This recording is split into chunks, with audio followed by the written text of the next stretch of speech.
하늘의 열쇠는 어디 누가 쥐고 있습니까? 역사의 주권자. 언제 봐도 정말 가슴이 두근거립니다, 목사님. 그렇죠. 하나의 목적을 향한 열정은 이렇게 커다란 움직임을 만들어내는 거죠. 예수 그리스도! 그렇죠. 우리를 움직이게 만드시는 그분은 예수 그리스도! 맞죠. 네, 늘 역사의 중심에는 예수 그리스도! 그때는 정말 꼭 부흥이 예수 그리스도! 이런 부흥의 물결은 교회가 시작되고 처음 200년 동안에도 있었다고 들었습니다. 120명에 불과하던 기독교인이 2세기 만에 2,500만 명으로 늘어난 것이죠. 오, 그러면은 거의 200만 %가 늘어난 거네요. 오순절 예루살렘 교회에서 120명의 성도들이 시작한 전도의 물결이 만든 거대한 부흥이었습니다. 맞아요.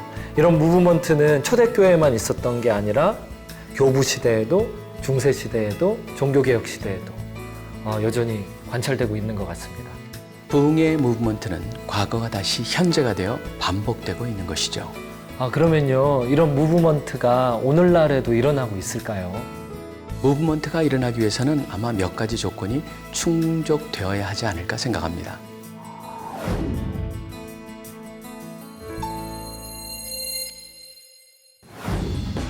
청년 전도 프로젝트 런. 지난 12편에 걸쳐 우리는 효과적인 청년 전도 방법에 대해 다각도로 접근하고 고민하고 함께 생각해 봤습니다.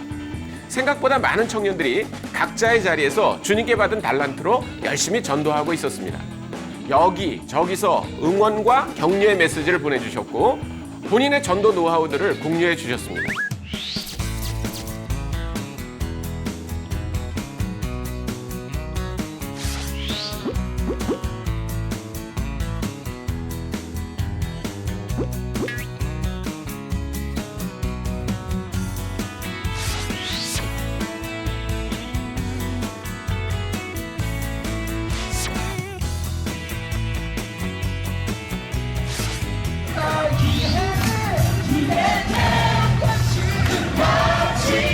그렇게 전도를 할 수 있을 거라고 생각을 못 했었는데 이렇게 와보게 되면서 나도 이렇게 찬양으로 또 이렇게 많은 청년들에게 복음을 전할 수 있는 사람이구나라는 거를 깨달은 것 같아요. 새 친구들이 만나야 될 그분은 누구십니까? 개인적으로 이렇게 전도할 때 어떻게 해야 될 것인지도 많이 도움이 되고 또 학생들 만나가면서 이렇게 알려주고 이렇게 현장으로 이렇게 적용할 수 있는 방법을 좀 더 구하고 싶다는 마음이 있었어요. 이렇게 수많은 전도자를 만나면서 우리는 한 가지를 생각해 봤습니다. 전국의 교회와 청년들이 너도 나도 전도에 힘쓸 수 있도록 청년 전도 무브먼트를 만들자. 무브먼트를 일으키기 위해서는요, 무브먼트를 시작하는 누군가가 있어야 하고요, 무브먼트로 가는 과정도 필요하고 무브먼트를 지속할 수 있는 시스템도 있어야 하겠지요. 오늘은 무브먼트를 시작하는 누군가, 곧 리더십에 대해서 알아볼 건데요. 우리는 테드에서 쓰인 흥미로운 영상을 발견했습니다. 뭔지는 모르지만 신나는 축제의 현장에서 한 사람이 갑자기 춤을 춥니다. 주변에서 이런 생각하겠죠. 미친 거 아니야? 그런데 누군가 다가와서 함께 춤추기 시작했습니다. 이제 이 미친 사람은 혼자가 아닙니다. 이제부터는 운동성이 생기기 시작했는데요. 참고로 두 사람은요, 무브먼트의 최소 단위이기도 하지요. 혼자서는 정신 나간 사람 취급받지만요, 첫 번째 추종자가 생긴 이상 그는 더 이상 미친 사람이 아니라 리더가 된 거죠. 보세요. 점점 많은 사람들이 이 미친 춤에 동참하기 시작했습니다. 그리고 어느 정도의 인원이 넘어서자 이제는 가속도가 붙어서요, 운동력이 확 증가하게 되었지요. 임계점을 넘었다고 표현하는데요. 이제는 함께 춤추지 않는 사람이 이상한 사람이 되고 말았습니다. 이런 게 무브먼트. 많은 사람이 필요로 하는 무언가를 먼저 행하는 리더십. 그 리더십을 통해 지속된 무언가가 임계점을 통과할 때 엄청난 폭발력을 일으키는 무브먼트. 그럼 이런 무브먼트가 기독교 안에서는 어떻게 이어져 왔을까요? 오늘은 무브먼트의 출발점인 리더십에 대해 알아보겠습니다. 엑스플로 74는 당시 전 세계가 주목한 130년 한국 교회사의 길이 남을 대형 집회였습니다. 5박 6일 동안 약 650만 명이라는 믿지 못할 인원이 밤이나 낮이나 비가 오나 태양볕 아래에 모여 민족 복음화를 위해 전도훈련을 받았습니다. 그때 이 집회를 계획한 사람은 김준곤 목사, 한 명의 리더에게 주신 하나님의 꿈을 통해 이런 놀라운 일이 가능케 됐던 겁니다. 1972년에 미국에서 달라스라는 곳에 카튼볼이라고 하는 풋볼 미국 믹축구장이 있죠. 그곳에서 엑스플로 72를 했었습니다.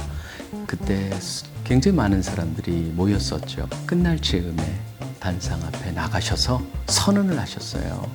앞으로 2년 후에 1974년에 한국에서 한국 현재 교인의 10%를 전도훈련을 시켜서 그 전도를 받은 사람들이 한국교회에 적극적으로 성장에 기여하는 그런 것을 하고 싶다고 그러셨어요. 1970년대 초반 한국 교회 안에서는 75년까지 민족 복음화 운동을 성취시키기 위해 전 성도를 훈련시킨다는 계획이 추진되고 있었습니다. 김준곤 목사는 민족 복음화를 이루기 위해서는 무언가 큰 계기가 필요하다고 생각했고 그 안에는 전도 훈련이 큰 비중을 차지해야 한다고 판단했던 거죠. 돌아오셔가지고 함께한 우리 간사님들한테 그 꿈을 나눴을 때 간사님들이 답답했죠. 왜냐면 인간적으로 봤을 때 불가능했거든요. 여의도에서 한다고 그랬는데 물은 어디서 끌어오며 밥은 어디서 지며 그 사람들을 어떻게 먹이며 어디서 재우며 모든 게 난제였죠. 그러니까 목사님께서 그 모든 것을 다 놓고 맞다. 이 모든 게 맞는데 하나만 우리가 물어보자. 이 일을 하나님께서 기뻐하시는 일이냐. 엑스플로 74 대회 기간 동안 전도대원들을 위한 식사용으로 쌀 7,000가마, 참가자들의 식사를 돕는 봉사자만 3,400명에 달했습니다. 그리고 군사용 텐트 500채와 여의도 주변 76개 학교 2,944개의 학급 교실 등이 숙소로 사용되는 등 그야말로 엄청난 전도 축제의 현장이었습니다. 이 대회 기간 동안 개인 전도를 하는 날이 있었는데 20만 명이 전도 활동에 나서서 42만 3천 명에게 사형리를 전하고 27만 3천 명이 그날 예수 그리스도를 영접했으며 12만 명이 그리스도에 대해서 더 알고 싶다는 반응을 보였습니다. 기독교인 30만 명에게 전도 훈련을 시키자라는 김준곤 목사의 비전은 엑스플로 74가 열리기 전까지 하나의 좋은 바람으로 여겨졌습니다. 왜냐하면 30만 명은 그 당시 대한민국 크리스천의 10%에 달하는 엄청난 숫자였기 때문이었습니다. 하지만 엑스플로 74가 끝나고 전도 훈련을 받은 이들을 조사해보니 그 숫자가 32만 3,419명이었다고 하니 정말 하나님의 계획하심은 놀라울 따름입니다. 소수가 열정적으로 분명한 목적을 가지고 하나님에 대한 철저한 믿음의 신뢰를 가지고 도전한다면은 지금도 틀림없이 하나님께서는 그러한 사람을 찾고 계시기 때문에 우리가 여기 있습니다. 우리가 누굴 보낼까 할 때 제가 여기 있습니다라고 말할 수 있는 사람들이 이곳저곳에서 세워질 때 우리 땅에서의 새로운 부흥의 역사는 시작될 것이라고 생각을 합니다. 1974년 민족복음화 대성회 엑스플로 74 대회는요, 한 사람의 꿈에서 시작되었습니다. 비단 엑스플로 74 대회뿐만 아니라 기독교 2000년의 역사 속에서도요, 한 사람, 하나의 그룹을 통해서 시작되는 무브먼트의 동일한 패턴이 관찰됩니다. 1517년 마틴 루터가요, 당시 교회의 부패와 타락성을 비판하면서 95개조 반박문을 발표함으로써 교회 개혁 운동이 시작되었지요. 또요, 근대까지 지속되었던 미국 서구권의 4차 대각성 운동의 중심에 있었던 한 사람, 조나단 에드워즈도요, 한 예로 들 수 있겠는데요. 조나단 에드워즈 목사의 1741년 코네티컷에서 했던 분노한 하나님 손에 있는 사람들이라는 설교는요, 이 대각성 운동의 시작점이 되었다고 해도 과언이 아니겠습니다. 60년대 중반부터 한국 선교사로 들어와 있던 OMF 선교사들은 예배와 전도가 살아있는 한국 교회에 말씀을 더욱 깊이 뿌리내리게 하기 위해 성서 유니온을 세우고 성경 읽기와 성경 묵상 사역을 시작했습니다. 그렇게 1973년 1월부터 매일 성경이 발간되어 오늘날 활발한 성경 읽기 사역까지 오게 된 겁니다. 다독 중심으로 성경을 많이 해오고 또 해오다 보니까 아니면 또 목회자 설교 중심으로 신앙생활을 유지해왔는데 이 큐티는 본인이 직접 읽고 또 의미를 생각하고 자기 삶과 연관 지은 거기 때문에 약간의 어떤 거부 반응도 좀 있었고요. 성소년은 초교파 단체였기 때문에 처음에는 혹시 외국에서 들어왔기 때문에 영국에서 시작된 성소년이기 때문에 이단이 아닌가 하고 색안경을 끼고 보는 경향도 있었거든요. 그래서 어떻게 했냐면 1974년 엑스폴로 74가 그 여의도 광장에서 있을 때 거기 가서 그때 한 저희들이 매일 성경 들고 매일 성경을 읽읍시다 하고 외치고 이렇게 거기 모여 부흥에 온 사람들에 대해서 외치고 한 적도 있습니다. 70년대 당시만 해도 말씀을 해석하는 것은 교회에서 목회자를 통해 그리고 성경 읽기는 개인적으로 하는 통독에 초점이 맞춰져 있었습니다. 하지만 성서 유니온은 큐티라는 개념을 심어주었습니다. 매일 성경 이후 수많은 큐티 전문 서적들이 나오게 됐고 이제는 큐티라는 건 성도라면 안 하는 게 어색할 정도로 보편화되고 일반화되기에 이르렀습니다. 이렇게 40여 년 동안 이 성경 읽기 사역을 큐티 운동을 계속 할 수 있었던 요인은 하나님의 말씀만이 우리를 구원에 이르게 하고 그 말씀이 우리를 변화시킨다는 그런 확신이 있었기 때문에 우리 자신이 아니라 말씀의 능력을 믿었기 때문에 우리가 좌절하지 않고 중간에 여러 가지 힘든 일도 있었고 불곡이 있었지만은 지금까지 꾸준히 또 앞으로도 그 일을 해 나갈 것이 아닌가 그렇게 생각합니다. 기독교 무브먼트에 대해 이야기하고 있지만요. 사실 우리도 현재 무브먼트의 흐름 속에서 살고 있습니다. 인터넷, 휴대전화, 전기, 자동차. 처음에 다들 의아해하고 신뢰받지 못했던 것들이었지만요. 이제는 없으면 오히려 불편한 것들이 되어버렸죠. 무브먼트의 리더십들은요. 늘 이런 고난의 과정을 겪게 되는 것 같습니다. 지금은 세계 최대 규모의 인터넷 서점인 아마존닷컴이지만요. 제일 처음 제프 베조스가 후원자를 모집하러 다닐 때 대부분 이랬을 거예요. 전 세계에서 가장 큰 서점을 만들어 볼래요. 투자하실 분? 그거 좋지. 서점을 만든다고 어디에 세우려고 그러십니까? 따로 서점을 만들지는 않을 건데요. 뭔 소리야? 그럼 전 세계에 몇 개의 건물을 세운단 말이에요? 건물을 세우는 게 아니라요. 인터넷으로 파는 거예요. 뭔 소리야? 인터넷이 뭐야? 어떻게 책을 팔아? 제정신이 아니구만. 역사상 각 시대마다 하나님이 원하시는 일을 시작한 사람은 소수였습니다. 그러나 그 소수의 사람들이 부흥의 불을 붙여왔고 그렇게 무브먼트는 시작되었죠. 이러한 무브먼트는 지금 이 시대에도 일어날 수 있을까요? 우리가 원하는 청년 전도 무브먼트는 언제 일어날 수 있을까요? 청년 전도 무브먼트가 언제 일어날지 정확히 알 수는 없지만 확실한 건 지금도 우리가 모르는 어딘가에서 전도자들은 하나님의 가라는 명령에 순종하고 있다는 것입니다. 설교 예화 영상을 한국교회에 처음으로 도입을 했다고 생각하시면 되고요. 설교 예화 영상을 통해서 설교를 하시던 목사님들을 보조하는 그런 역할을 하는 기업이라고 생각하시면 됩니다. 하나님께서 세상을 사랑하사 독생자를 주셨으니 믿는 자는 영생을 얻으리 영원히 2012년 인터넷에서 한 동영상이 주목을 받게 됩니다. 기독교 영상으로는 이례적인 150만 클릭수를 기록하며 많은 교회와 단체에서 사용되었던 하나님을 자랑하라, 일명 티보잉 영상이 그것입니다. 제가 크리스찬이지만 교회를 안 나가는 이렇게 무늬만 신자인 크리스찬이었거든요. 그러다가 우연히 제가 섬기고 있는 교회를 만나게 되고 그곳에서 제가 비전을 받게 되어서 유학을 포기하고 하나님 앞에 사업가가 되겠다는 비전을 가지고 이 일을 시작하게 되었습니다.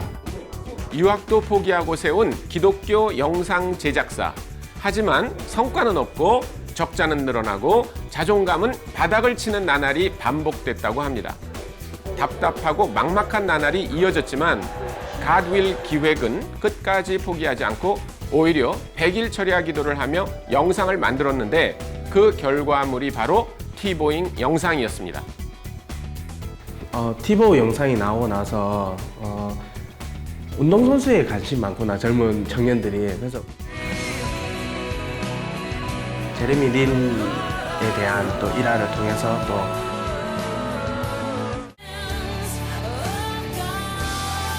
클레이튼 커쇼라는 LA 다저스 선발 투수랑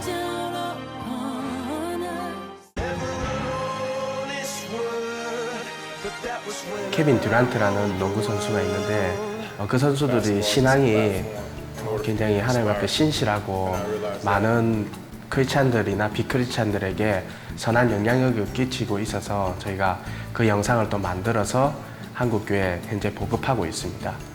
I said, excuse me, sir. Are you saved? If you die tonight, are you going to heaven? Margarita did a little count. That's 146,100 people. That simple little non... Bill Porter, Salesman of the Year.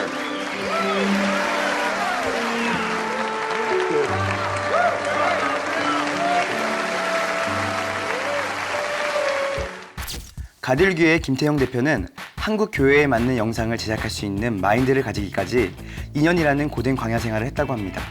한국 교회가 필요로 하고 목회자들의 설교를 돕는 영상을 만들겠다는 생각으로 관점을 바꾸고 나니 가들기획은 크리스천들에게 감동을 주고 목회자가 설교에 적용하기 좋은 영상들을 전문적으로 제작하는 대표적인 대한민국 기독교 전문 영상 기업으로 발돋움할 수 있었습니다.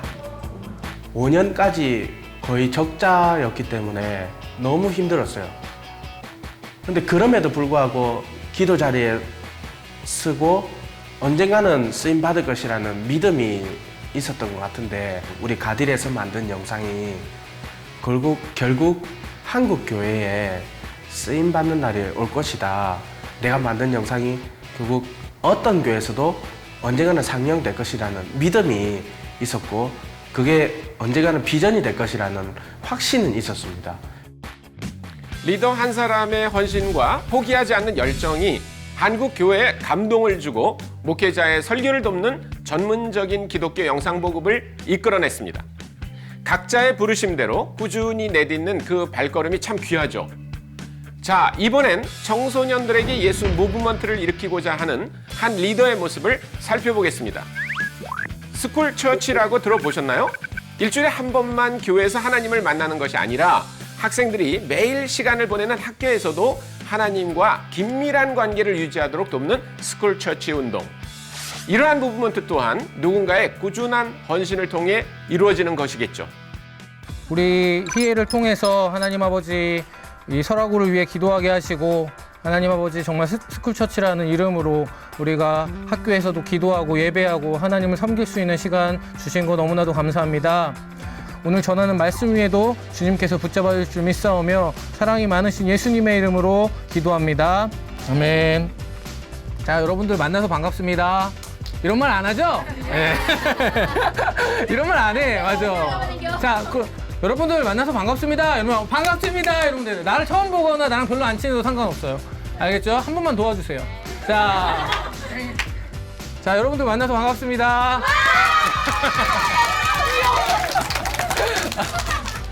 부족한 거 알지만 영혼 사랑하는 마음으로 나갔거든요. 물론 돈 안 돼요. 돈을 쓰면 썼지. 그래서 부담도 돼요. 사람이기 때문에, 인간이기 때문에. 그렇지만 20분의 시간 동안 10분은 말씀 듣고 10분은 기도를 하는데 그 20분이 너무나도 뜨거워요. 그래서 쉬는 것을 포기하고 자는 걸 포기하고 노는 걸 포기하고 나와서 기도한다는 거, 그거 자체가 어쩜 기적이에요. 설화고의 스쿨처치. 교내에서 기도 모임을 이끌던 한 고등학생이 학생들끼리의 기도 모임에 너무 부족한 점이 많다면서 허용석 전도사님에게 도움을 좀 달라고 요청을 했고, 허 전도사가 흔쾌히 그 제안을 받아들이게 된 게 시작이었다고 합니다. 6, 7명에서 시작된 모임이요, 10명이 되고 15명이 되고 26명까지 모이는 부흥의 역사가 이 학교에서는 지금 막 시작되고 있는 겁니다. 젊고 열정적인 한 사람의 리더에 의해서. 많은 감사가 있지만 여러분들이 가장 감사해야 되는 큰 감사가 뭔지 압니까? 그게 하나님이에요. 그리고 그 하나님의 일에 여러분들이 참여하고 있다는 거. 이 기도 모임에 이 히엘이라는 동아리에 참여하고 있다는 거예요. 여러분들 우리 명심해야 돼요. 하나님이 가장 좋아하는 거는 기도하는 이 모임. 이 학교를 위해서 기도하고 이 학교에 예배당이 생기고 전도사님이 여러분들과 한번 그때 그랬죠. 우리 몇 년이 걸릴지 모르지만 이 자리 한번 꽉 채워보자 그랬잖아요. 그죠? 여러분들 할 수 있습니까? 할 수 있어요. 처음에 어땠어요? 요 한 줄만 앉아서 했잖아요. 근데 그 다음 주에 이제 2줄 앉아서 하고 안 된다. 우리가 전도하자 이래가지고 여러분들 막 20명 넘게 오고 그랬잖아요.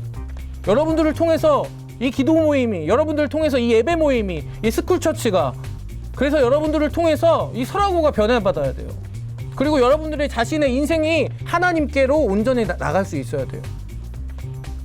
어느덧 시청각실에서 예배와 기도 모임을 가지는 금요일이 기다려진다는 아이들. 어느 날은 시청각실 문이 안 열려서 열쇠를 구하느라 20분 이상이 지났는데도 아이들은 그 자리에서 전도사님을 기다리고 있었다고 합니다. 수업 시간이 다 돼가는데도 아이들은 5분이라도 기도하고 갈 거라며 시청각실 문 앞을 지켰다고 합니다. 시작한다고 했을 때 그냥 그런가 보다 하고 왔었는데 점점 오면서 친구들도 많이 데려오게 됐고 일주일 중에서 한 번이라도 더 하면 하나님을 위해서 더 기도하고 예배할 수 있게 돼서 아주 좋습니다. 안 믿던 애들도 그냥 같이 가자고 해서 전도도 할 수 있는 것 같고 어디 교회 다닐지 아직 결정 안 해서 아직은 좀 이거 하면서 애들한테 같이 교회 다니고 그럴 생각입니다. 이 세상도 어떤 절대자에 의해서 움직여진다고 생각을 합니다. 그래서 아이들이 어떤 종교를 갖는 것이 저는 바람직하다고 생각이 되고요.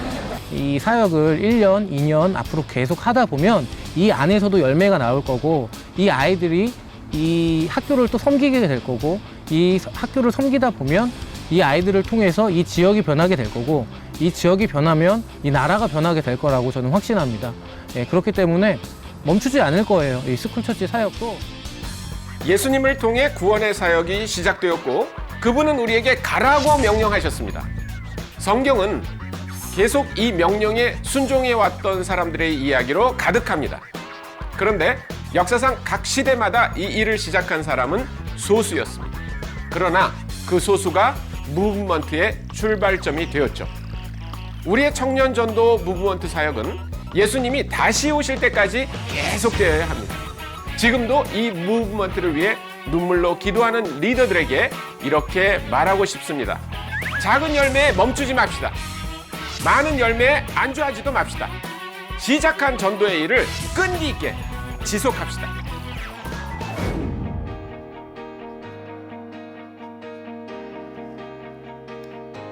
저도 청년전도 무브먼트를 위한 리더로 꼭 쓰임받고 싶습니다, 목사님. 우리가 각자의 사명을 품고 포기하지 않고 계속 전도자의 삶을 산다면 분명히 우리를 통해 청년 전도 무브먼트가 일어날 것이라고 믿습니다. 그 부흥의 날이 언제 올까요, 목사님? 당장 내일이라도 왔으면 좋겠습니다. 문턱이라고 그럴까요? 문지방을 갖다 한번 넘을 수 있는 그때 힘이 들지만 바로 그때를 갖다 이겨내면서 성경 말씀과 기도와 또 그것에서 성령의 역사를 기대하면서 사람들이 노력했을 때 그거를 뛰어넘고 나서는 그 다음부터는 탄탄대로 갈 수 있는 그게 바로 모든 부흥운동에서 꼭 그러한 뭐라고 할까요? 임계점이라는 것이 있고 또 거기서 사람들이 모아질 수 있는 그 힘이 모아지는 그 시간 또 그런 열정 뭔가 그런 게 필요하지 않나. 정말 그때가 되면요. 청년들이 모두가 예수님을 주로 영접하고요. 오른손에는 복음 들고 왼손에는 사랑을 들고 전 세계 방방곡곡에 흩어져 가지고요. 가는 곳마다 예배드리고 말씀 연구하고 기도하고 정말 그날이 빨리 왔으면 좋겠어요. 목사님 우리 그날을 위해서 파이팅 한번 할까요? 네, 목사님. 파이팅!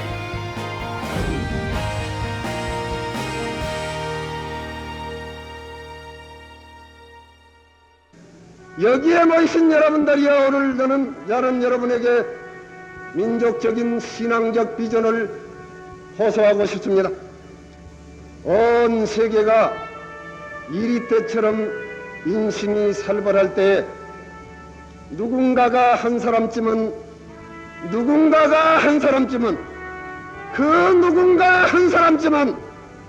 사랑의 원리로 사는 사람이 있기를 바랄 것입니다. 세계의 축복을 전달해주고 영생을 전해주고 사랑을 배급해주고 죄사함을 전해주고 기쁨을 전해주고 믿음을 전해주고 기도를 전해주는 나라가 있을 필요가 있는 것입니다. 바로 이 나라가 한국, 대한민국이라고 생각할 수가 있겠습니다.